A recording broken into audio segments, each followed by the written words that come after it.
Hari ini bersama Imam Darto, seorang presenter, podcaster, sekarang sutradara juga. Luar biasa. Gue tuh mengikuti jejak lo lah. Emang iya orang gua nggak presenter nggak apa. Tapi gimana ceritanya kok bisa jadi sutradara di ini loh, di lompatan karir lo ini? Karena kan emang gue nulis udah lama sebenarnya. Nulis skenario kan? Nulis skenario udah lama. Iya. Dari 2005 sebenarnya nulis buat radio, terus habis itu buat FTV.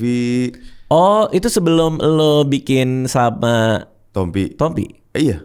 Oh, I see. Jadi baru tahu gue. Dulu tuh gue ikut sama PH-nya nyokapnya Gigi. Itu apa sih namanya? Framebridge. Iya. Lo tahu tuh? Tahu dong. Iya kan dulu nyokapnya Gigi bikin sama Mas Sentot tuh, Sentot Sahid. Iya. Framebridge, Ritz tuh, setahu gue ya, Ritnya tuh Rita kan, S-nya mungkin Sentot kali ya, Sentot Sahid ya. Jadi Ritz. Terus ya udah gue bikin FTV, terus for quite some time sempat bikin nulis buat film juga, cuma kecewa dengan hasilnya. Terus gue sempat nulis buat film? Apa? Adalah. Oke, kecewanya karena ya dari awal tuh kita tuh punya konsep dengan si produsernya juga oke nih. Cuma kemudian eksekutif produsernya step in terus diubah-ubah. Kok jadi kayak gini sih? Terus habis itu judulnya diubah terus juga wah kok gini sih? Kok kayak bukan jadi punya gue ya? Terus habis itu gue nonton hasilnya. Aduh, aku pengen tenggelam di kursiku. Dan ada nama lo gede banget gak? Ada. Kayak penulis skenario. Iya makanya. Gue bilang akhirnya itu lumayan bikin gue trauma sih. Tapi gak banyak yang tahu bahwa penulis skenario tuh setidak berdaya itu ya? Iya gak sih? Kan orang pikir kayak tidak berdaya, murah. Ada murahnya. Bener gak? Bener sih. Murah men. Bener sih. Lo apa pertama yang lo tulis? Dulu banget. Tapi lo nulis langsung direct ya waktu itu? Gue tuh dari awal nulis langsung bikin sendiri. Malam Minggu Miko kan ini gue project awal gue di mana gue nulis. Lo nulis dan ngedirect waktu itu. Ngedirect untuk langsung ya. Jadi buat gue itu yang bikin gimana ya? Karena gue kiri kanan ngelihat teman-teman gue penulis skenario kayak gitu juga. Iya. Gitu. Kadang nggak dibolehin datang syuting. Terus abis itu ya udah diacak-acak gitu kan maksudnya. Terus juga mungkin juga kadang-kadang juga nggak ditulis namanya juga ada juga ya kan. By tim PH-nya gitu. Skenario by tim PH gitu. Iya benar-benar. Nah, gue tuh waktu lagi syuting film Cinta Brontosaurus kalau nggak salah gitu. Oh, gue jadi ingat skrip pertama gue. Lo tadi barusan nanya ya. Sama Rudi Sujarwo, Kambing Jantan. Itu gue nulis skripnya, Mas Rudi yang direct. Nulis doang kan? Nulis doang. Muli Surya juga bantuin. Kita berdua nulis. Dibayar berapa lo? Dulu lupa lagi. Tapi gue happy sama hasilnya. Karena gue belajar banyak dari Mas Rudi. Gitu. Cuman, tapi gue ngelihat sendiri bahwa keputusan akhir di frame itu adalah keputusan sutradara. Sutradara memang. Nah, keputusan akhirnya banget itu produser. Jadi kadang sutradara juga tidak bisa berbuat apa-apa kan, kadang-kadang kan. Iya. Editor sih kan di film itu ditulis 3 kali kan di skenario, di lapangan sama di meja editing kan. Cuma pada akhirnya yang keempat adalah produser. Iya. Iya kan. Ya dia mau terserah mau ngapain aja, mau dia gitu. Bikin gimana juga terserah produser. Udah aja terserah dia sih. Nah, terus rasa trauma lo itu which is nggak banyak orang tahu memang penulis skenario ya setidak berdaya itu. Terus gua waktu syuting sama Bu Yayang Senur, dia bilang saya kalau milih film tuh yang saya lihat sutradaranya. Dia bilang, sebenarnya kan kenapa nggak penulis skenarionya? Gitu. Lah karena hasil akhir yang di frame tuh di tangan sutradara. Mulai saat itu gue mikir kayaknya emang harus sutradara sih. Mau nggak mau kalau emang lo mau jadiin bayi lo jadi sesuatu ya gitu. Dan kan penulis skenario juga banyak yang ribut sama sutradara kan. Iya. Begitu filmnya sayang atau kayak gini ya gue kayak gak mau ribut deh. Kok ini di take out? Sedangkan kalau ini di take out jadi ceritanya menurut lo nggak utuh gitu kan. Iya. Nah kadang-kadang yang satu merasa lebih tahu daripada yang satu lagi. Iya. Karena sutradara kayak lo kan nggak tahu di lapangan. Sebenarnya penulis skenario lo kan nggak tahu cerita gitu loh. Kadang-kadang ributnya soal itu. Tapi itu yang ngebuat lo memutuskan ya udah deh, gue jadi director aja. Karena katanya trauma tuh. Trauma nulis, abis itu gue udah bener-bener totally vakum lama. Sampai akhirnya Desta Navon gue ngajakin nulis lagi tuh. Itu apa? Buat yang Tompi? Buat si Pretty Boys. Kenapa lo percaya pada saat itu? Karena gue ngeliat, ini orang-orangnya satu frekuensi nih. Ada Desta jadi produser, dia main juga kan. Ada Vincent, terus yang ngedirect Tompi. Apa lo sekalian dapat operasi muka? Itu sih satu paket sih. Satu paket sama endorsean ini ya. Cuma nggak berhasil. Nggak berhasil, dibalikin lagi. Pakai muka yang lama deh. Iya. Mana sini? Jadi karena percaya ya. Karena kayak kayaknya seru nih gitu. Terus juga ngobrol juga, wah asik nih sevisi nih gitu. Terus begitu hasilnya pun itu gue suka gitu. Jadi Jadi ini menemukan kecintaan gue kembali terhadap the art of creating sebuah karya gitu, bareng-bareng. Terus begitu tuh sama, apa bedanya sama film yang sebelumnya itu? Apa lo dilibatkan di editing kah? Apa ketika syuting lo ditanya-tanya, udah benar belum? Di sini tuh lebih dilibatkan kayak yang mainin ini siapa ya, kira-kira yang mainin siapa ya? Terus dan maksud gue apa yang ada di otak gue ketika waktu itu kan kita ya ada grup pre-pro kan, itu gue juga masuk di situ gitu. Maksud gue nggak cuma penulis dapat skenario, abis itu gue lepas tangan, gue masuk di grup pre-pro. Terus bayangan visual Tompi akan setting apa segala macam itu plek-plek apa yang ada di otak gue gitu. Jadi ini nih ya Tompi lo tau lah. Iya. Walaupun dia agak sotoy ya gitu kan. Cuma dia sotoynya tuh ada backgroundnya gitu. Emang pinter nih orang gitu. Emang sotoy sih. Ya kan? Tapi emang gimana dong? Ya kebukti lah gitu. Kebukti gitu. Oke. Nah dari situ ke ngedirect. Gara-gara Papa Arwes nawarin apa gimana? Sebenarnya gue udah ngedirect 3 web series duluan. Triggernya tuh karena waktu itu ada sebuah brand menghubungi gue untuk menulis web series. Terus tiba-tiba mereka bilang, direkturnya siapa ya Mas Darto ya? Siapa ya? Gue bilang. Akhirnya yaudah Mas Darto ya deh. Hah serius loh? Gue sama sekali di titik itu gue nggak kepikiran mau ngedirect loh. Karena gue nggak tahu ilmu kamera apa segala macam, blank sama sekali gitu. Cuman lihat-lihat syuting gitu kan. Maksudnya syuting kan tahu. Iya. Cuma maksudnya gue bener-bener nol pengetahuan gue tentang directing sampai gue nanya sama Bene, tau nggak? Bene Dion. Ben, gimana sih cara ngedirect? Mas Darto, gue juga bego sih sebenarnya gitu. Tapi kan yang penting lu punya tim, ada DOP yang bagus. Intinya sih justru gimana caranya lu memimpin orang-orang itu. Oh gitu ya. Jadi lu nggak harus ngerti lensa apa segala macam. Ya kan ada DOP, benar juga ya. Yang penting lu tahu gue maunya begini. Oh iya gitu. Iya, itu siapa yang ngomong sama gue tuh dulu kayak nggak usah takut kalau mau ngedirect karena tim lu ada untuk melayani lu, visi lu. Jadi lu hanya tinggal milih tim yang baik aja gitu. Gue nonton film lo Hangout lo. Oh iya. Ya itu sama tuh tim gue juga itu. Gue nonton film di pesawat. Oh serius? Jadi nggak habis. Kenapa tuh? Karena udah landing. Itu gue mau nonton lagi. Gue mau nonton lanjutannya di mana? Gue mau nonton lanjutannya di mana? Belum lihat yang pas sama gue sama Soleh tuh belum sampai situ ya? Yang udah ada beberapa yang mati deh pokoknya. Oh iya oke. Iya. Terus ada si adegan yang ketusuk-tusuk si siapa? Siapa tuh? Yang cewek. Oh Dinda. Ya. Cek. Ini banget nih Stephen Chow banget gue. Komedi absurd. Komedi absurd. Nah iya itu apalagi syuting di pulau gitu. Itu tim gua yang bener-bener jagain gua banget tuh. Iya kalau maksud gue itu tim penting banget sih kayak. Ternyata akhirnya baru gue sadar, wah gila nih mah bukan karyanya si sutradara doang, nih karya puluhan orang, gila loh. Iya. Kita cuma punya visi aja. Iya. Kita cuma punya apa yang kita mau. Bener. Nah mereka bareng-bareng ngedukung itu. Dan kadang-kadang yang namanya gue nggak tahu nih, gue rasain, nggak tahu lo rasain juga ya. Si movie magic tuh beneran kayak ketika lo mentok ternyata ada sesuatu yang muncul setelahnya tuh lebih bagus daripada apa yang mungkin lo udah konsepin di atas kertas gitu. Iya. Bukannya malah kayak sedih, tapi kita jadiin itu sebagai challenge kan. Ini gue bikin jadi apa ya? Gitu. Oh ini yang namanya movie magic, wah keren gitu. Nah terus ditawarin Papa Arwes setelah web series itu? Bukan ditawarin sih, gue lebih ke dia, datang ke dia, aku cuk. Gitu. Iya. Tunggu dulu, yang web series itu kan pertama kali ngedirect. Apa tegang kah, bingung kah? Ya bingung. Okay. Bingung aja, terus bahkan di momen-momen untungnya gue waktu itu partneran sama DOP yang dia udah kerja bareng sama Tompi di Pretty Boys dan di Selesai, itu yang gue ngedirect juga kan. Gue nulis juga. Terus gue minta tolong bantuin gue dong gitu. Jadi begitu roll kadang-kadang lo kalau mau cut boleh lo. Oh gue boleh cut ya, oke. Cut gitu. Oh lo baru tahu itu? Iya. Lo pikir yang nge-cut? Yang apa biarin aja gitu? Gitu. Nih, gue cutnya kapan ya? Kalau misalnya lo nggak ini lo cut. Kalau gue mau minta ulang boleh nggak? Boleh. Oh yaudah, oke cut. Boleh ulang nggak? Gitu. Oh bener. Ini baru banget ya berarti. Bener baru. Feel fresh banget ya. Bener. Oh boleh gini, oh boleh gitu. Oh gitu. iya gitu, beneran tolol gitu. Ada sempat ini nggak? Sempat kayak ini kayak scene-nya udah bagus tapi apa yang kurang ya lagi deh gitu. Sempat kayak gitu nggak? Ada ya?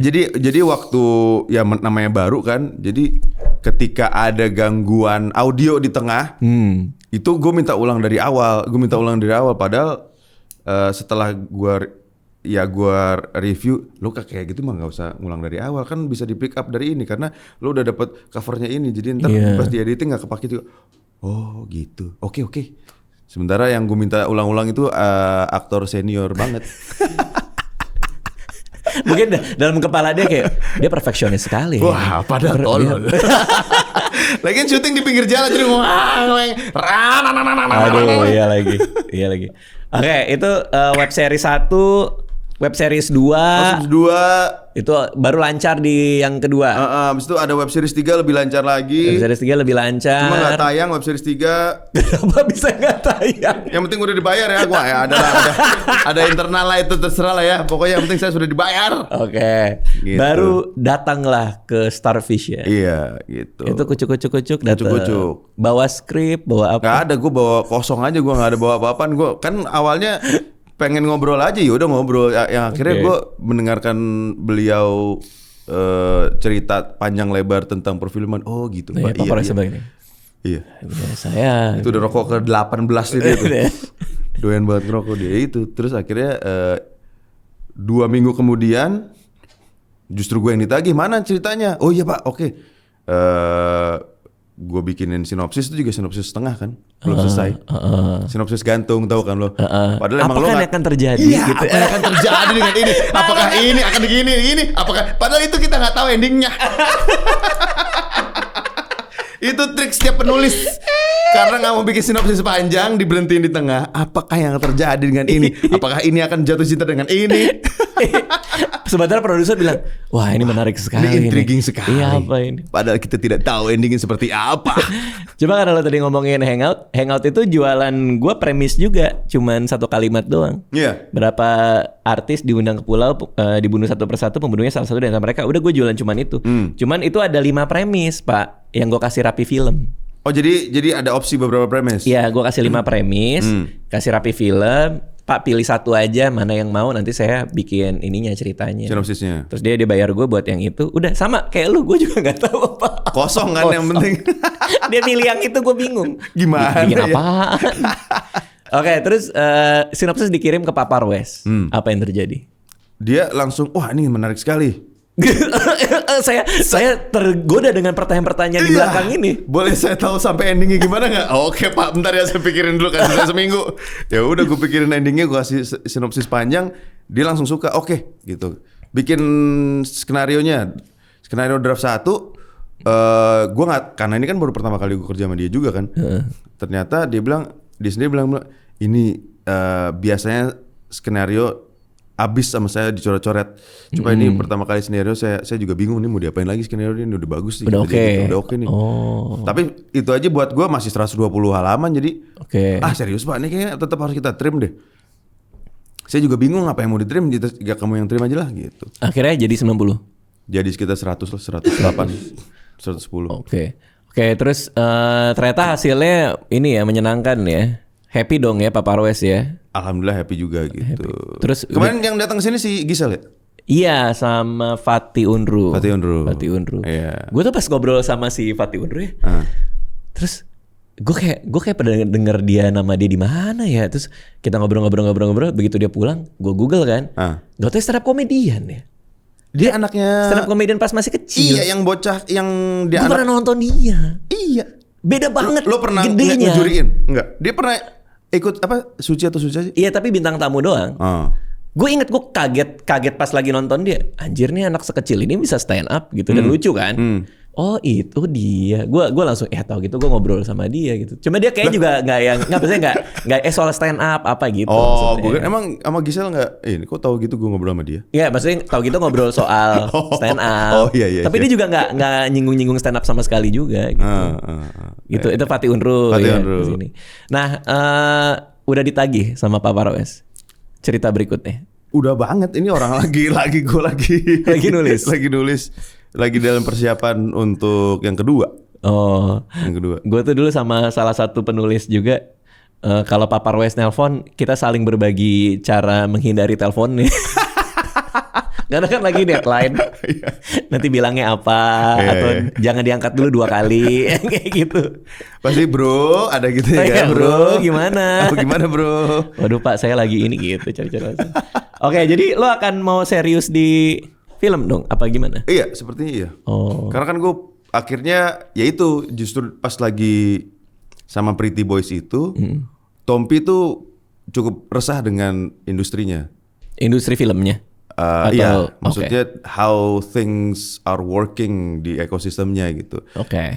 Tompi kan emang udah kaya dari sanonya ya, gitu kan. Dia nggak usah bikin film juga udah tajir dia. Gitu. Cuma dia merasa gila, gue kerja berbulan-bulan nih, cuma dapat segini gitu. Sementara gue sekali operasi hidung aja gue dapat segini gitu. Ini ada yang nggak beres nih gitu. Apa di filmin aja operasi hidung? Nah, benar juga, itu juga.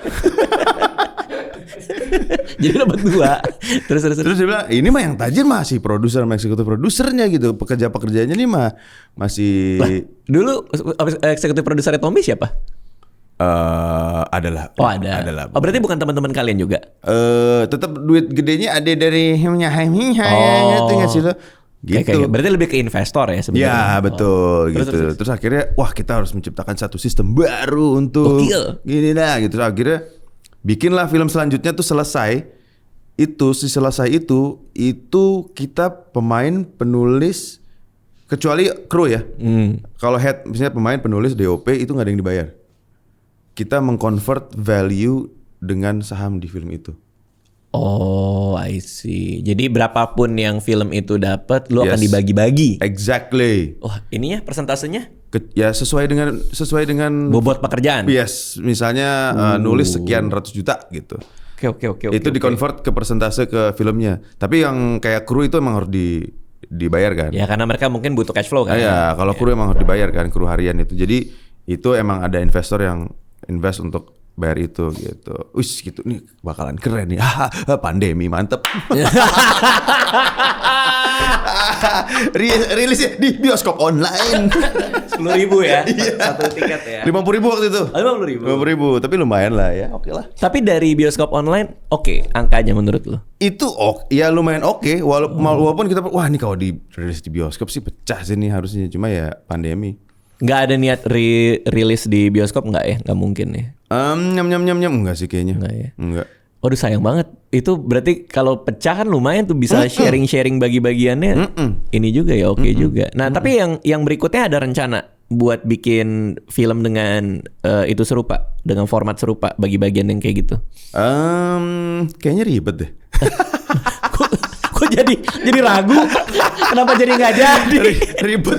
Ribetnya gimana? Jadi pada akhirnya ya gue ini sendiri aja. Maksudnya setelah memahami itu maksudnya akhirnya gue paham bahwa memang kenapa producers atau executive producers itu dapat lebih win big karena mereka juga lost big.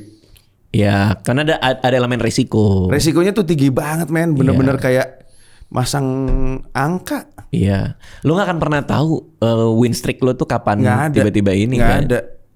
Dan, makanya kemarin gue melihat, wah Papa Roes gila juga ya mentalnya, crazy man dia. Maksudnya saat begitu dapat film yang 2,5 juta, abis itu langsung dar gitu. Jadi santai aja karena dia punya long term ini kan. Bener. Gitu. Karena katanya mainnya emang harus kayak gitu. Emang harus kayak gitu. Setahun 8, 5. Gila, gue kan film kemarin yang Modal Nekat itu gue invest juga kan. Oke. Itu stres banget men. Sampai gatal-gatal gue tiap jam 9 pagi. Tunggu. Pertama-tama lu kenapa chip in di situ? Karena gue dari awal gue udah emang gue nggak mau cuma mau dibayar gitu. Oh, lo mau invest juga. Invest, so gue punya kepemilikan. Kepemilikan dan juga punya concern lebih kalau ini gimana caranya ini harus laku nih barang gitu. Oke. Kalau nggak boncos gue. Nah jujur ya, gue tuh dari awal karir kan suka ditanyain juga tuh. Mau nggak? Soal invest, mau ikutan nggak di filmnya, gini. Gue nggak pernah mau, takut kayak itu kepikiran. Jadi gue nggak pernah tahu kenyataannya kayak gimana. Nah, gue mau nanya lu jadinya nih, kepikiran itu berarti? Waktu film gue lagi rilis itu kan akhir tahun. Gue lagi liburan ke Bali. Oke. Setiap breakfast tuh sekitar jam 9-an kan. Gue biduran men. Gue sampai gue foto. Pada nyanyi. Biduan dong. R-nya lebih satu tuh. Wait. Uhuy. Ya lo biduan. Ya betul. Biduran. Bentol-bentol gitu setiap jam 9. Tapi abis itu siang hilang. Akhirnya gue ke dokter gue. Dok, ini kenapa ya dok? Ini antara tidur lo jelek atau makan lo jelek atau lo stres pikiran lo jelek. Akhirnya oh iya jam 9 tuh angka bioskop keluar, angka penonton siap jam 9 dan pagi. itu di bawah sadar Di bawah kan? sadar. Di bawah sadar tiba-tiba muncul bentol ya. Anjir aneh banget. Gila. Bentuknya rupiah, RP. Bukan dong. Utang. Tapi kan lo hari pertama syuting gue dengar juga lo cerita lo juga stres sampai dibawa ke dokter. Apa berapa hari syuting lo ke dokter atau apa sih? Oh itu. Apa takut stroke ya? Apa sih? Ya itu lo denger dari mana? Nggak tahu, gue lewat aja gitu. Kan syuting 5 hari, syuting 1 hari break. Nah itu hari ketiga syuting. Hari ketiga syuting. Tangan kiri gue kok kayak ada tingling gini. Kenapa lagi? Ya Allah. Habis itu gue kasih dokter gue, nih gue kenapa ya tangan gue tuh kayak semutan gremet gitu. Lo kalau misalnya lo minum Mion. Oke, ya. Nah, ini kan gak iklan di sini. Benar. Ya. Emang lagi ngantuk ya dokternya. Mion ya gitu. Terus sambil nguap. Iya. Kalau ternyata nggak hilang juga, lo ke dokter deh gitu. Terus kagak hilang juga. Terus abis itu ya udah. Pas hari break itu, gue disuruh ke rumah sakit PON. Otak tuh. Pusat Otak Nasional. Gitu. Abis itu gue ke situ, gue cek, terus dicek kita berpikir pakai kreatif tuh otak kanan ya. Otak kanan. Ya. Di sebelah kiri gue pakai USG itu lebih kenceng darahnya. Yang di kanan segitunya. Let the dogs. Jadi itu. Iya. Lebih BPM-nya lebih rendah ya. Iya betul. Yang kiri lebih kenceng. Yang kanan tuh santai. Yang kanan gitu. Gue dengar suaranya men. Kalau USG kan gitu. Nggak, tapi gak mungkin lah masa gitu sih. Iya. Masa darah bisa beda kiri kanan? Justru itu karena kan otak yang kanan tuh di sini, otak yang kiri tuh di sini. Artinya apa kata dokter itu? Dia bilang ini mudah-mudahan tidak ada penyumbatan. Karena itu indikasi penyumbatan tuh. Iya, karena yang satu kan lebih kenceng kan ibaratnya gini, kalau misalnya ada yang tersumbat kayak selang lo giniin kan psh, gitu kan. Yeah. Jadi itu yang lebih kencang tuh wuk. Mudah-mudahan tidak ada penyumbatan dia bilang gitu. Ya udah di CT scan gue men. Oke, CT scan. CT scan habis itu gue turun ke bawah bukan sarapan, makan siang sama bini gue. Tiba-tiba lagi ngobrol nih. Gue gak bisa jawab bini gue. Kok gue skip ya? Otak gue blank men. Jadi kayak dia ngomong apa, terus gue kayak mau jawab harusnya iya, tapi gue jawab enggak. Loh kok enggak sih? Kenapa enggak ya? Gue jawab enggak ya? Wah, kenapa nih gue? Terus ternyata gue kayak nyari jawaban di otak gue tuh nggak ada. Wah, kenapa nih? Sih? Iya. Terus abis itu gue ngalamin yang kayak gue disconnected sama sekeliling gue nih. Kayak sayangku. Ada kucing. Wah, kucing mahal nih. Enggak. Maine Coon. Campuran. Campuran. Dihamilin sama kucing kampung ya? Iya, Maine Coon sama herder. Maine Coon kecil begini.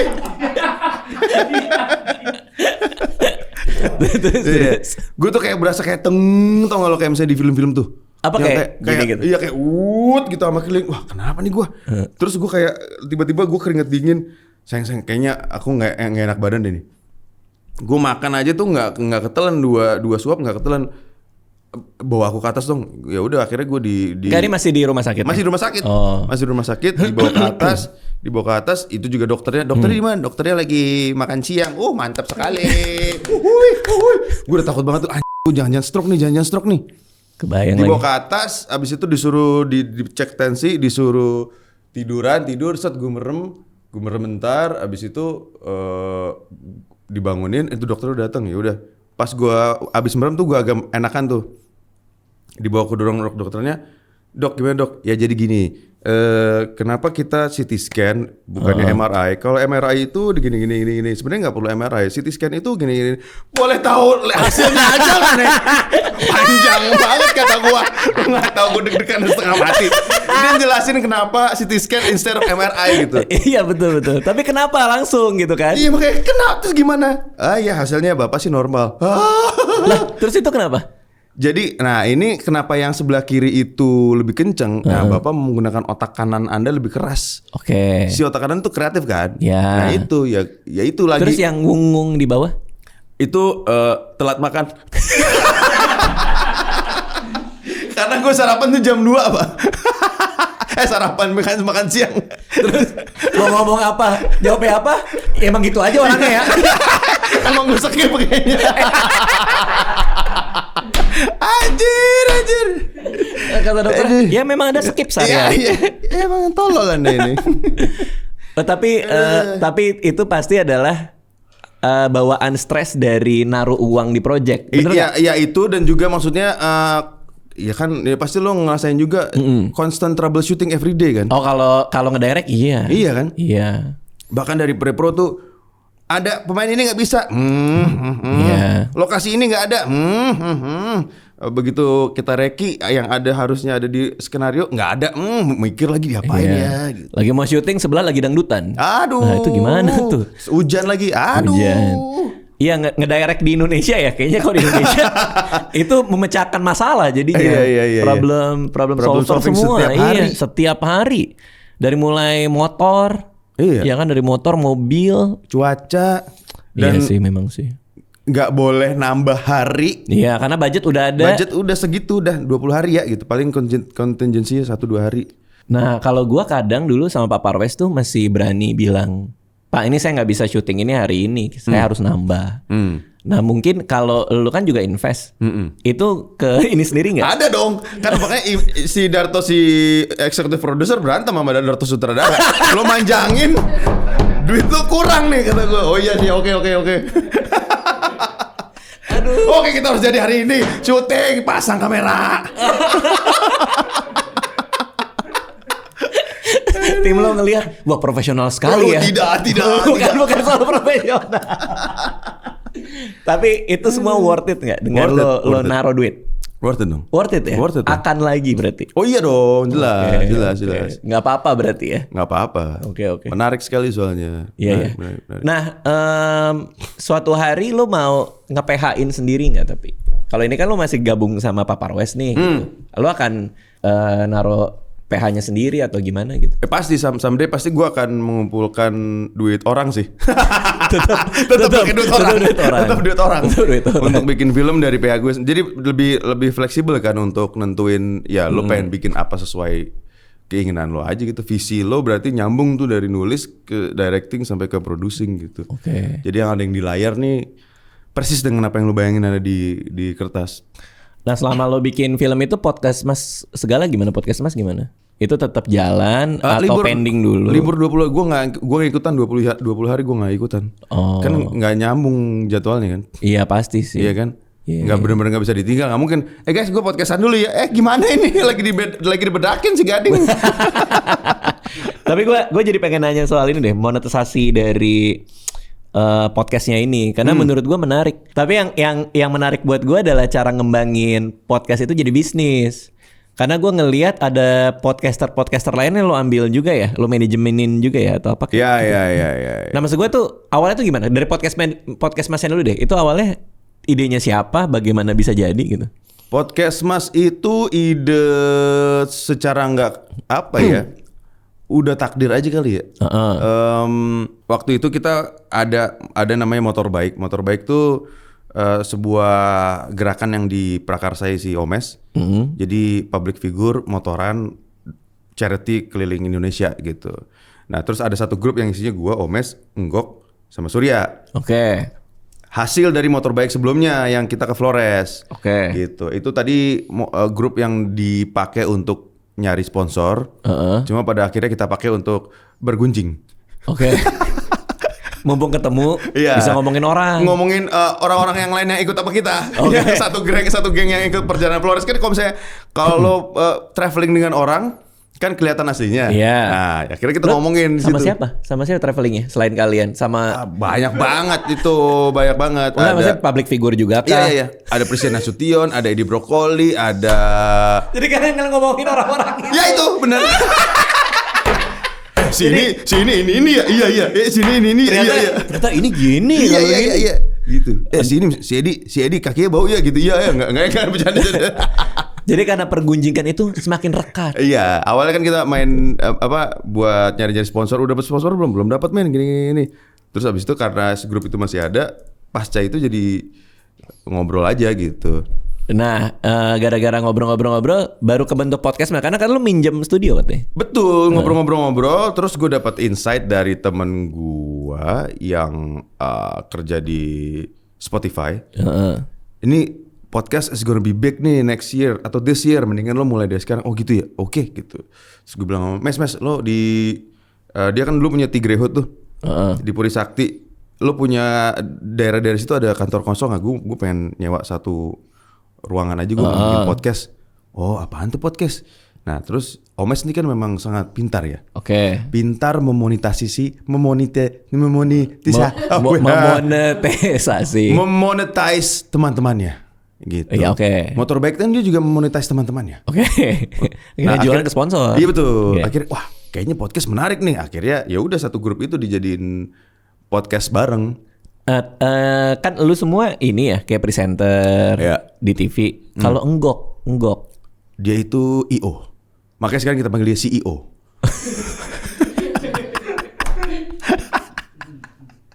Karena gue ngeliat ya pas di di net itu, lu suka ngerjain dia kan? Di Tonight Show Premier. Di Tonight Show Premier. Kalian suka kayak udah lu yang opening, udah yang lu itu ya kan? Karena dia kayak masih belajar ya. Apa gimana sih? Apa sih? Men dia itu dulu pernah jadi host MTV loh men. Kenapa kalian kerjain kalau kayak gitu? Ya memang. Mana dong. Oke, itu berempat udah punya nama podcast Mas. Iya waktu itu kita pikir podcast apa ya. Oh podcast kesehatan masyarakat, puskesmas podcast Mas wah gitu. Terus akhirnya ya udah bikin aja. Wah itu apa? Kesana itu wow brilliant sekali. Seru banget. Puskesmas gitu, podcast Mas wah. Kita brilian. Terus akhirnya itu namanya itu podcast kesehatan masyarakat. Jadi kita hadir untuk mentawakan, menghadirkan tawa. Tapi secara nama bagus sih menurut gue. Kayak catchy aja gitu. Soalnya orang udah jarang ngomong puskesmas aja gitu. Kita lagi jarang dengar gitu. Tapi lebih catchy-an agak lain sih, ya kan? Agak lain nih ya sih. Kalau podcast masih dijadiin film susah gitu. Kalau agak lain pas jadi film. Bener, karena ada spirit ya. Ada spirit kayak, oh ini beda gitu ya. Podcast Mas, oh ini banyak. Ini apaan nih? Banyak orang vaksin. Oke. Nah, berarti kalian berempat ngurusin ini? Berempat. Apa, semuanya di manajemen kan? Kita berempat di podcast Mas. Cuma kalau masalah ngurusin tuh lebih kayak, si Enggok nih yang ngurusin. CEO gitu. Oh, si Enggok yang ngurusin. Nah, pengembangannya gimana? Kenapa kalian tiba-tiba mikir kayaknya kita harus ngambilin podcaster lain nih. Wah, lagi-lagi kan kita punya si visioner namanya Bapak Ananda Omes. Oke. Itu dia yang senang sekali memonetize orang lain. Jadi dia bilang, wah ini kita udah oke nih. Kita kan udah punya bisnis model yang bisa kita replicate. Gimana kalau kita merangkul podcast yang lain di bawah naungan kita, sekaligus juga memakmurkan ekosistem podcast Indonesia gitu. Dan susah. Karena kan tadinya mau bikin podcast jadi manajemen, Pak. Iya, ini makanya, manajemen bukan sih? Iya, more or less iya sih. Jadi basically nggak cuma manajemen. Maksudnya kita tuh mau mereplicate. Gue lupa lagi nama ini. Jadi ada kayak semacam media podcast company di luar yang dia kemudian dibeli sama Spotify senilai 100 juta US dollar. Anjir, serius lu. Itu tuh kayak networknya gitu ya? Iya, podcast network ya. Jadi podcast network ya. Yuk kita mau mereplicate itu gitu. Sehingga tapi pada akhirnya wah jatuh-jatuh jadi kayak manajemen ya gitu. Iya, karena ternyata belum seperti di luar si podcast itu gitu. For us ya waktu itu ya. Kalau di luar kan bener-bener gua nggak tahu emang kulturnya kali ya. Apa tuh maksudnya? Podcast tuh di luar tuh udah semenghasilkan itu sebenarnya. Nah dulu tuh gue sebelum gabung ke Spotify, gue nyari port. Iya, PORD. Sebelum gue gabung ke Spotify, gue tuh mikir mau bikin di website gue sendiri. Jadi gue bikin website sendiri, terus gue podcast di sana tanpa di platform lain. Iseng lah gue nanya developer dari Amerika, dari US, yang biasa nge-develop buat website podcast gitu kan. Oke.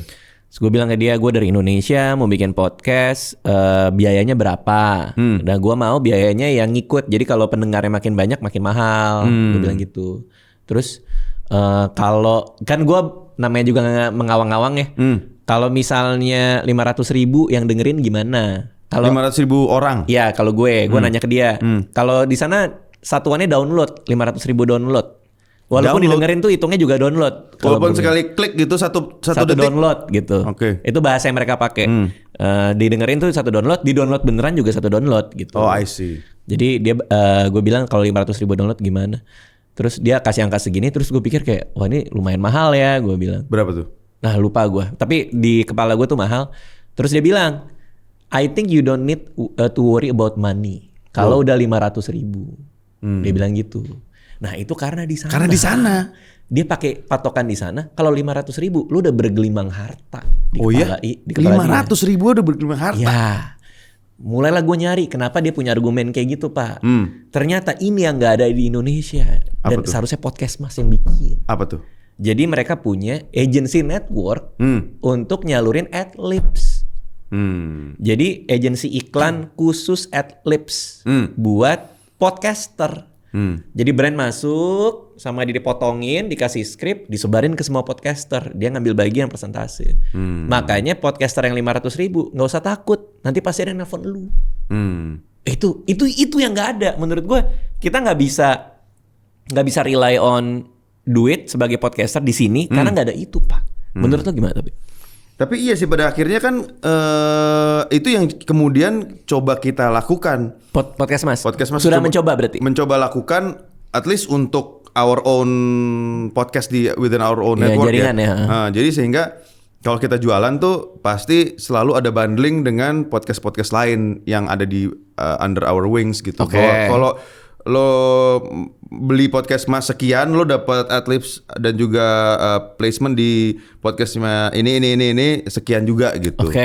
Itu udah dilakuin berarti? Itu udah dilakuin, cuma ya ternyata lagi-lagi, nah ini podcast waktu itu yang podcast kita lakukan kan pure audio, bener-bener murni audio.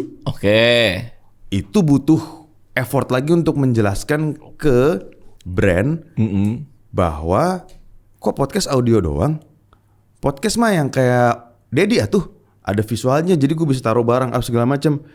Wah, sementara kita sama Spotify dealnya emang audio doang kan. Betul. Gitu. So itu it's another challenge untuk kita kemudian komunikasikan ke brand sih waktu itu. Padahal radio kan juga audio doang. Iya, dan betul. ada adlibs. Bener. Jadi akhirnya kita di-compare dengan radio gitu. Jadi sementara kan kita punya angka yang terukur ya. Kalau radio kan nggak terukur.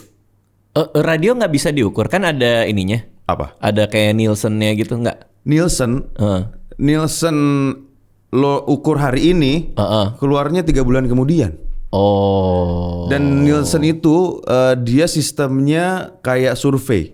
Betul. Sehingga nggak benar-benar terukur. Kalau misalnya podcast yang dengerin 500.000, ya 500.000 pasang telinga, gitu. gue mau tahu dong kalau perbandingan, kita nggak usah sebut programnya lah ya, program radio yang rame morning show itu berapa apa satuannya? Berapa kali didengar atau apa tuh namanya? Pendengar sih biasanya. Berapa kali pendengar? Berapa pendengar? Tapi biasanya itu ada sum tuh jumlah pendengar. Kayak misalnya waktu itu Prambors tuh sempat 1 juta berapa pendengar gitu. 1 juta pendengar 1 untuk juta program pendengar. itu di hari itu.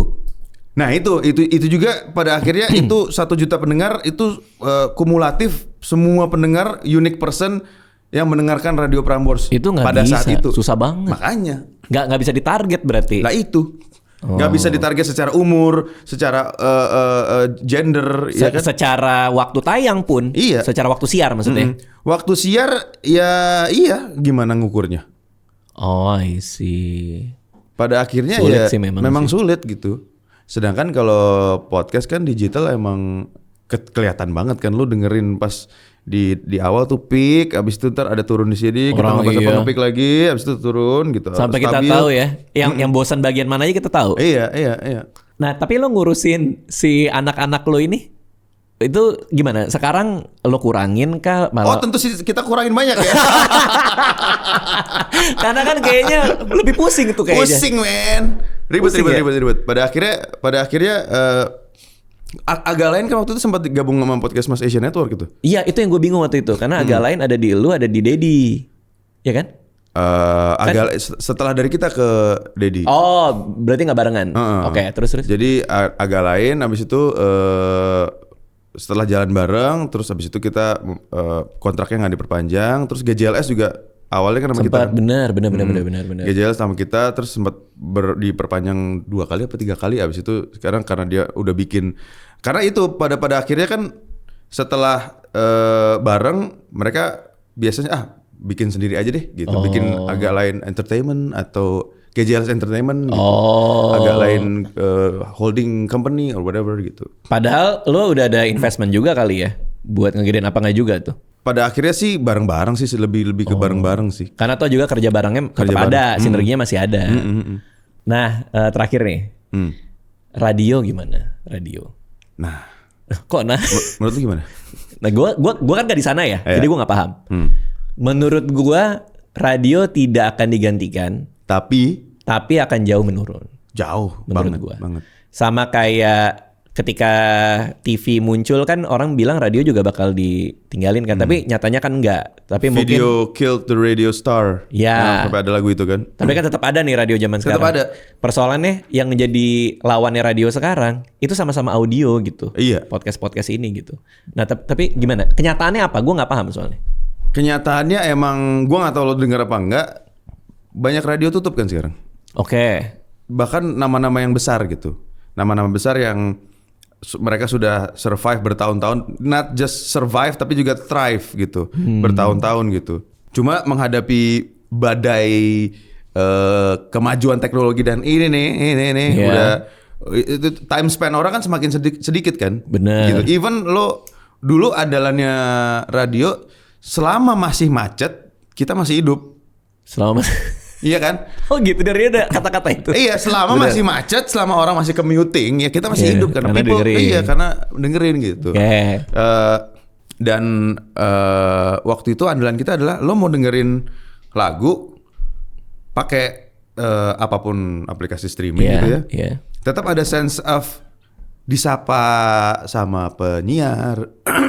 Oke. Terus juga ada sense of lagu gue nih gitu.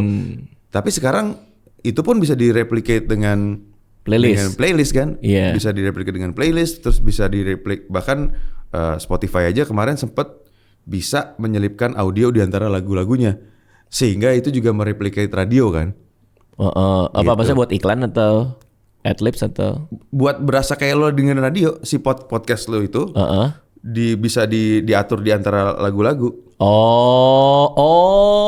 Jadi kayak tadi udah dengerin, sekarang yang gitu ya. Lagu bicara. Terus ya pada akhirnya ya kalau sunset berarti lagi sunset. Sunsetnya lumayan banget gitu. Project berikutnya buat Imam Darto apa? Modal Nekat kayaknya mau dilanjutkan. Modal Nekat 2? Ada sequelnya. Oke. Terus juga pengen bikin cerita-cerita lain, film-film lain. Tapi sekarang sih gue lebih fokus pengen ya itu produce film yang gue tulis dan gue direct. Barengan sama Pabrik Cerita. Pabrik Cerita tuh PH gue gitu. Pabrik Cerita, oke. Siap. Imam Darto, thank you udah datang hari ini. Lo kapan nge-direct lagi? Hah? Lo kapan nge-direct lagi? Belum tahu, gue lagi seneng stand up gue. Lagi stand up lagi? Iya, lagi stand up terus udah berapa? 3 tour ya. Kita break 2 bulan, tour lagi. Break 2 bulan, tour lagi. Udah seneng lagi seneng di situ. Stand up di New York lah. Emang kenapa kok di masa kalah sama Panji? Oh iya. Panji kan lagi di sini. Oh iya. Lagi di sini. Lagi ngurusin Comika. Lagi ngurusin Comika. Thank you ya Imam Darto. Thank you. Makasih semua ya. Mantap.